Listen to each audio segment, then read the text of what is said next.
We've broken our project sponsor responsibilities up into 3 different categories. Vision, which would define project success criteria that aligns with the business objectives. Governance, which assembles and provides ongoing support and financial resources for the project organization. And values and benefits, which is responsible for overall quality, value, and benefits for the project from the beginning to the end of the project. Next is our project stakeholders, which will consist of our project manager, who will lead the project, our project team members who are responsible for executing the project, our project sponsor will provide financial support, our resource managers have other controlling resources that support our project success, our executives consisting of our CEO, CFO, and VP management will provide leadership and support through directing our company strategy. Our project clients consist of our current insurance customers and possible prospects that would be interested in our insurance services. We've identified 3 critical areas that will assist us in our project status reporting, that being our business critical objectives, developments, and project risk. Our project team will provide weekly updates on the current progress of our project. Each team member will be responsible for specific project deliverables. Collaboratively, we will work together through risks, challenges to ensure final project execution. The following is a list of our project team members and their current roles. Jacob Fink is responsible for the scope of project, which is to close the project plan, provide the introduction to the presentation, and define the company role. Tanner Hogeboom is responsible for the project plan, which is to outline tasks, owners, and dates, highlight key milestones, and explain software changes.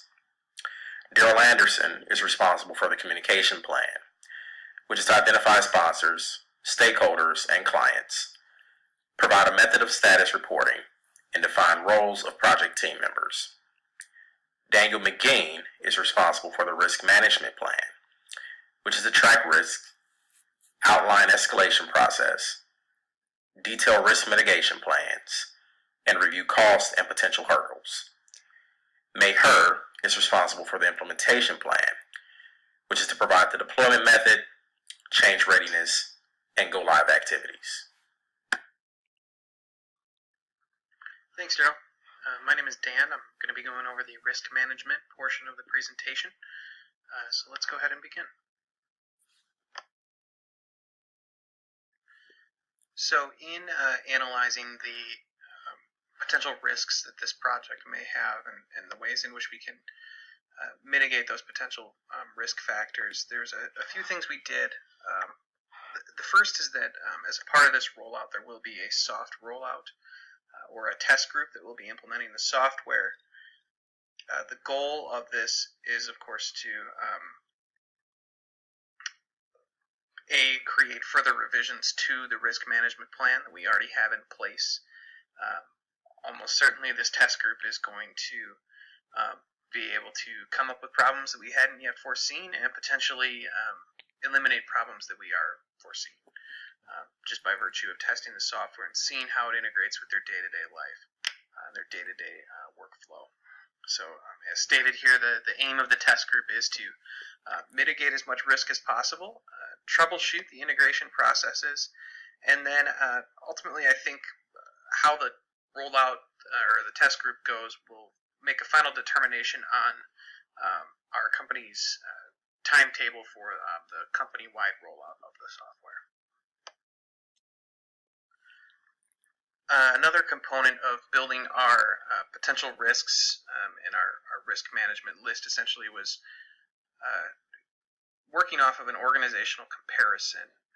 So I was able to get in touch with an acquaintance of mine who is a VP of operations for an organization that's comparable to Company X in terms of scope and size. I was able to kind of pick his brain and get an idea of the challenges that his organization has faced as far as their software implementations, and kind of use that as as a base point in assessing what potential risks we as a company may have in integrating Toggl into our systems. The only condition of him giving me all this privileged information was that under the condition of anonymity. I'm not able to disclose the company he works for. However, for the sake of our presentation, I'll be referring to that company as Company Y. So a few points of direct comparison here between our company, Company X, and Company Y, for which we did this comparison. Company X, the department in question, has a total of 25 employees. Company Y, the comparable department, has 15 employees. Our employees within Company X are tasked with numerous daily responsibilities, some of which we've outlined as quoting insurance, answering coverage questions, taking claims, and then answering customer emails, contacting customers about their policy, various other questions regarding quotes, sending forms if applicable, emailing, mailing, faxing ID cards, following up with customers regarding quotes, taking payments, and then helping customers set up their online accounts. In Company Y, there are anywhere from 20 to 60 customer interactions per day. The specificity of those I can't get into, unfortunately. However, it sounds like, based on the conversation, that those daily interactions are somewhat comparable to what we're doing with Company X. Now, in Company X, our proposed software solution to systems management or organizational management is to use Toggl. In Company Y, they have a set company standard for promptness of response. They give their employees some leeway in the amount of time that they can use to respond to people. It's not policed. However, they do require that emails requiring a response be answered within 2 hours, phone calls be returned within a business day, and ongoing customer situations or situations that can't be immediately resolved or resolved within the same day, that the customers be given updates on the status of their situation every 48 hours. So Company Y, in managing their organization and their group communication, they use Google Calendar for broader appointments, and they use a system called Trello, which is essentially, from the sounds of it, or my understanding, is boards that all members of this 15-employee team have access to. And all 15 members can work off that board, and they can see what other employees have done with regards to a customer. All the information is there. It's kind of like an ongoing note process, and you can see who's done what with what customers and the manner in which they've interacted with any given situation. So as of right now, there are 5 identified risks that we would need to manage as a company regarding the integration of Toggl. The 5 that we've identified are the time needed to fully integrate Toggl with existing software systems, the adaptiveness of existing employees to the new software, the training of employees in Toggl functionality, what are presently undefined metrics of successful integration, and ability to use Toggl in conjunction with existing company processes. This list would of course be modified after that test group takes place. So going a little bit more in depth on these risks of integration, escalation, and mitigation of the various items that I've outlined here. The first one being the time needed to fully integrate Toggl with existing software systems. In the event that there are delays in the integration of Toggl with existing software systems, our team leads will work proactively with Toggl representatives to alleviate those delays. As outlined in our previous cost analysis and our breakdown of training cost, the advanced training option that Toggl offers includes 10 hours of time spent working with a Toggl master as well as proactive assistance with system integration. So we're really going to be reliant on those tools to help integrate the system, or to help integrate Toggl with our existing systems. As far as the adaptiveness of existing employees to the new software, in the event that there are difficulties adapting to the new software, team leads will meet with departments to address their concerns. These meetings will likely take place whether there are difficulties in adaptiveness or not, as our team leads are going to be generally responsible for reporting on the department's status, what is and isn't working during integration, and what features our employees are finding the most and least helpful. And as far as the training of employees in Toggl functionality, the team has proposed potential reward and incentive programs geared towards training in Toggl systems. This possibility can and will be explored further to incentivize all employees to reach certain levels of competency and expertise with the program.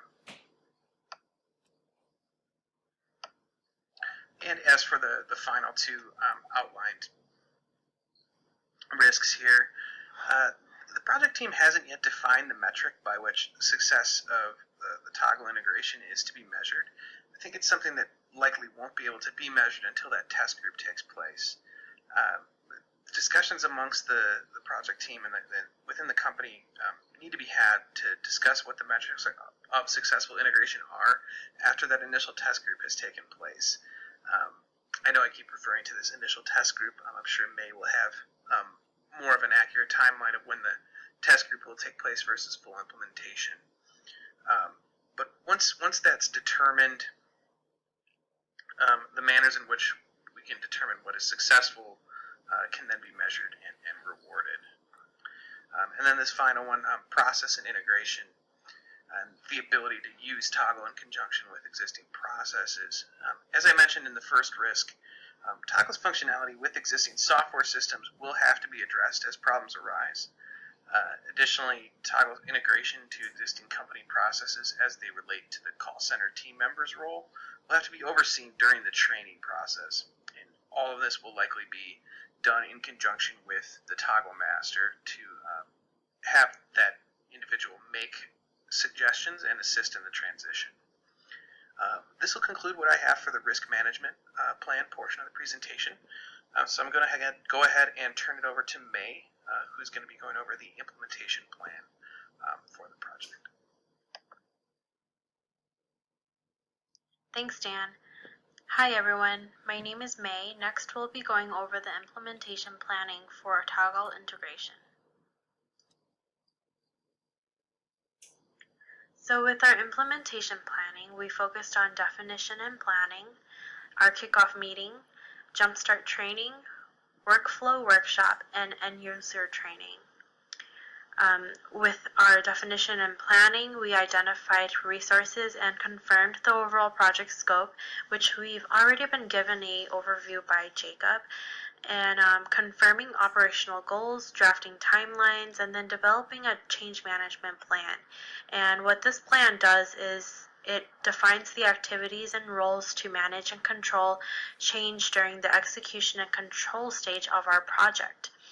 And this change will be measuring against the project scope, the budget, schedules, and plans to manage quality, risk, and other deviances. Next, with our kickoff meetings, we will be recommunicating the goals, the scope, the timeline, and confirming the change management and communication plan, as well as answering any Q&As. Once the team has established some common ground, we move on to training and initiating workflow planning and configuring strategies. This is the initial environment setup stage, also as well as creating and developing policy and processes documentation. As we progress, the team will work through defining detailed workflows and processes, identifying roles for user functionality, and validating application configuration. This is where we would be confirming minimum footprint for our implementation planning. And finally,